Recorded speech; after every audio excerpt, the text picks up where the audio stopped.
이거 소송 준비하면서 제가 온갖 병원 다 가졌는데요. 머리가 맨날 부풀어 올라가 터지려고 그래요. 의원선 앞에서 돈 하고 싶은 충동을 몇 번 느꼈습니다. 진짜 견디기가 많이 힘듭니다. 이거. 많은 사람들이 나앉게 되고 그것 때문에 기권하는 사람들을 정말 도 하고 그렇게 수십 명이 막 죽고 진짜 막 그렇게 해야 그때서야 국가 정책이 반영이 된다라는 거는 소유고 외양간 고치는 거잖아요.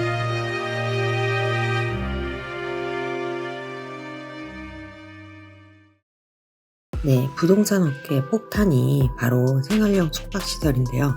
원수에게 권하는 부동산으로 이제 그동안은 재주택이 유명했는데 요즘은 생숙이 좀 이런 아주 골칫거리로 떠오르고 있습니다. 전국의 생숙 분양자 10만 명이 이러한 곤란한 상황에 처해 있는데요. 왜 피눈물을 흘리는지, 무엇이 문제인지 매부리가 알아봤습니다. 제가 2021년 1월 30일에 지인 소개로 모델하우스에 갔다가 분양 직원 박모 씨를 만나서 이 분양 직원이 전망이 트인 전매 물건이 하나 있다 해갖고 그 매도인을 분양 사무실에서 만나서 전매로 매수를 했어요. 저는 이거를 전세 줄 수 있다 그래서 다이니 주택이라 생각했고 서울 우리 집이라고 기뻐했는데 단톡방에 어쩌다 우연하게 단톡방에 들어왔는데 누가 2021년 1월 14일 국토해양부에서 그 보도자료 낸 거를 보게 됐습니다. 그때 봤는데 그 보도자료에 생활형 숙박시설로만 이용해야 된다고 명시가 되어 있어서 그때 확실하게 알게 됐습니다. 제가 사기를 당했다는 걸. 제가 억울해서 건설에 내용 증명을 보내서 이런 내용을 설명을 했고 분양사무소 직원한테는 나 억울하다 이거 해결해달라고 했더니 건설이나 분양사무소 직원은 저한테 저를 명예훼손으로 고발한다고 역으로 압박을 가했습니다. 그래서 변호사를 선임해서 소송을 할 수밖에 없었습니다. 어떻게 됐건 간에 시간이 되고 그 중도금의 이자를 뱉어내고 부가세를 뱉어내고 계약금을 뜯기더라도 해지만 됐으면 좋겠어요. 생활형 숙박시설은요, 말 그대로 숙박시설입니다. 그런데 그냥 일반 숙박시설과 다른 건요, 주거 기능을 강화했다는 겁니다. 기존 호텔과 같지만 객실 내에서 취사랑 세탁을 할 수 있고 또 개별 등기가 가능합니다. 그러니까 취사가 되기 때문에 2012년에 장기 숙박용으로 처음 도입됐습니다. 근데 문제는 이 장기 숙박이 가능하다 보니까요, 실제로 거주하는 분들이 이제 많아진 겁니다. 그러니까 사실 장기 숙박이랑 거주의 차이는 모호하잖아요. 그러니까 어떤 거는 장기 숙박이고 어떤 거는 이제 실제 거주하는 건데 또 그런 차이가 모호하고 또 그러다 보니까 분양업체도 숙박 일수 제한이 없이 그냥 안심해도 주거해도 된다 뭐 이렇게 홍보를 하면서 이 생숙을 또 팔았고요. 그래서 이제 거주 목적, 그러니까 장기 숙박이니까요. 여튼 거주 목적으로 또 그런 분양자 분들은 이제 분양업체 말을 믿고 실거주 용도로 분양을 받고 또 막 그랬습니다. 근데 문제는요, 집값이 이제 폭등을 하다 보니까 수도권 집값은 치솟고 뭐 대출이나 청약교재 이런 게 좀 되게 이제 어려워지니까 실수요자들이 이 규제가 덜한 생활형 숙박시설로 이제 눈을 돌린 겁니다. 그리고 실제로 이때 이제 생숙이 진짜 엄청 많이 분양이 됐어요. 그런데 이렇게 되니까 이게 아무래도 문제가 되겠죠. 생숙은 주거시설이 아닌데 사람들이 주거시설처럼 사용하니까 여기서 이제 주거시설이라는 게 뭐 본인이 실거주하는 경우도 있지만 전세 월세를 놓을 수도 있고 근데 사실은 생숙은 이렇게 주거할 수 있는 공간이 아니고 숙박시설로 사용해야 하는 거잖아요. 그래서 정부가 이게 이제 문제가 되니까 2021년에 분양공고에 숙박시설이라고 표기를 하도록 이렇게 법을 바꿨습니다. 또 지자체에는 생숙을 주거용으로 사용하면 이행강제금, 그러니까 벌금 같은 걸 이제 때린다 이런 것도 또 알려달라고 요청을 했고요. 그런데 문제는 이 시기에도 이 주거시설인지 모르고 그러니까 주거시설이 되는 줄 알고 그러니까 숙박시설인지 모르고 분양받은 사람들이 되게 허다했다는 점입니다. 또 분양업체들도요. 주거가 가능하다고 설명하면서 또 분양자들한테 생숙을 판매하고요. 분양사무소 직원은 저한테 설명을 할 때 전월세, 주거 가능, 심지어 지금 월세 시세가 얼마다 여기까지 저한테 설명을 해줬어요. 그런데 문제는 법상 생숙은 실거주를 하면 안 되는 겁니다. 그래서 정부는요, 오는 10월 15일부터요, 생숙을 주거용으로 사용하면요, 공시가의 10%를 매년 이행강제급으로 내도록 이걸 할 겁니다. 예를 들어서요, 공시가 6억짜리 생숙인데 내가 거기서 주거용으로 사용을 한다면 매년 6천만 원씩 벌금을 내야 하는 겁니다. 그러니까 당연히 이렇게 되니까 생숙을 여기서 실거주 하거나 전월세용으로 분양받은 분들은 굉장히 곤란해지겠죠. 그래서 정부는 이런 피해자들을 구제하기 위해서요, 오피스텔로 생숙을 용도를 변경해 주는 걸 한시적으로 허용을 했는데 2021년 10월 14일 이전에 그 분양받은 생숙의 경우 2년간 유예기간을 주고 오피스텔로 용도 변경을 하도록 했어요. 이때 부동산 업계에 따르면요, 이 2021년 10월 14일 이전에 전국에 공급된 생숙이요 94,246실에 달합니다. 대략 10만 실에 가깝게 분양이 된 거예요. 근데 여하튼 이 생숙들은 정부가 우선은 2년간은 시간을 줄 테니까 오피스텔로 용도 변경해라. 왜냐면 오피스텔에서는 주거를 해도 되거든요.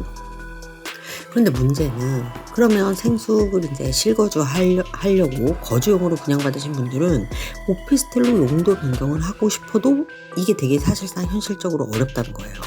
왜냐면 이 오피스텔로 용도를 변경하려면 오피스텔의 그런 요건을 갖춰야 되는데 우선은 용도 변경에 대해 100% 동의를 받아야 하고 또 오피스텔이 들어서야 되는 거니까 지구 단위 계획도 오피스텔에 맞게 바꿔야 하고 또 주차장 대수도 오피스텔에 맞게 바꿔야 하고 구내 통신실 면적도 오피스텔에 맞게 확보를 해야 되고 폭도 오피스텔에 맞게 확보를 해야 됩니다.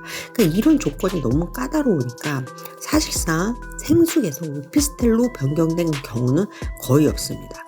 그러니까 국토부에 따르면요, 전국에서 1000개의 호실, 그러니까 지금 이 10만 개 호실이 대상인데 그 중에 1000개 호실 정도만 오피스텔로 용도 변경이 됐고 또 대부분은 건물 전체가, 그러니까 생숙인 건물 전체가 오피스텔로 바뀐 게 아니고 일부 호실만 오피스텔로 용도 변경된 사례입니다. 문제점은 일단 첫 번째는 동의율 100%입니다. 네네. 그리고 이제 현실적으로 불가능하고 이거를 수많은 사람들이 면허도 제기도 하고 심지어는 지역구 국회의원님 도움으로 국토부 신무급 과장까지도 만나서 네. 간담회도 가졌는데 핑계를 대더라고요. 법제처에서 이거는 소수의 의견이 중요시 될 수도 있어서 네네. 이거를 이제 다른 것처럼 80%로 완화하는 거는 현실적으로 어렵다. 네, 그러는데 진짜 대다수의 80%의 의견은 20% 때문에 피해를 봐야 된다는 얘기인가? 라는 생각밖에 안 들어요. 많은 분들은 이제 계약 포기를 하거나 네. 그러면서 신용불량자가 되고 네. 문제가 많죠. 왜냐면은 이게 이제 한창 경기가 좋았을 때 이제 프리미엄을 억 단위로 주고 사신 분들이 계시는데 근데 그거가 안 돼서 사실상 전입 신고가 안 되면 여기 살 이유가 없거든요. 많은 사람들이 이제 정말 나앉게 되고 그것 때문에 비번하는 사람들은 정말 하고 그렇게 수십 명이 죽고 진짜 이렇게 해야 그때서야 국가 정책이 반영이 된다라는 거는 손 읽고 왜 아까 고치는 거잖아요. 그러면 문제는 이걸 팔면 되지 않냐 이러는데 사실 이게 팔리지가 않습니다. 왜냐면 생숙은요 지금 아무도 사려고 하지 않거든요. 왜냐면 거주할 수도 없고 무조건 숙박시설로 써야 하니까 당연히 팔리지 않겠죠. 그러면 계약 해지를 하면 안 되냐고 하는데 사실 건설사는 또 계약 해지도 안 해줍니다.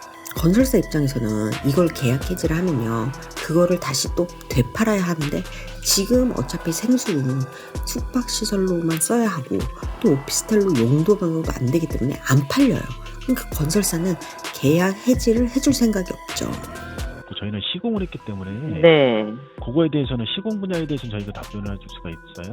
아, 그럼 근데 그 시행을 한 거는 시행사한테 여쭤보셔야 돼요. 메모 남겨놓고 네. 이렇게 답변 줄 수 있도록 예. 하도록 할게요. 예, 알겠습니다. 그러면은 알겠습니다. 네. 네. 그러면 앞으로 생숙은 어떻게 해야 되나요? 생숙은요 무조건 생활용 숙박시설로 써야 합니다. 그러니까 그러니까 거주하면 안 되고 숙박시설로 운영해야 하니까 숙박시설은 뭐죠?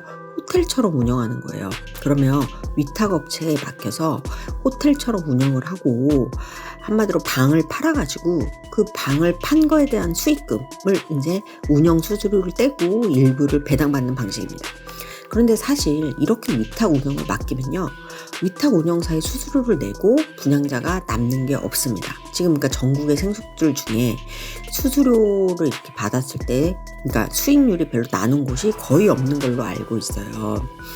왜냐하면 또 이런 최근에 문제가 된 생숙들은요, 뭐 이런 관광지나 이런 데 분양된 게 아니고 수원이나 서울이나 동탄이나 뭐 이런, 그러니까 수도권에 아파트 대체제로 분양이 된 거여서 사실 숙박시설로 운영을 하려면 뭐 관광 수요나 이런 게 있어야 이제 또 방을 팔 텐데, 애초에 숙박시설 그 수요가 없는 실거주 수요가 많은 수도권에 분양이 됐기 때문에 숙박시설로 운영을 한다는 것 자체가 굉장히 현실적으로 어려운 거죠.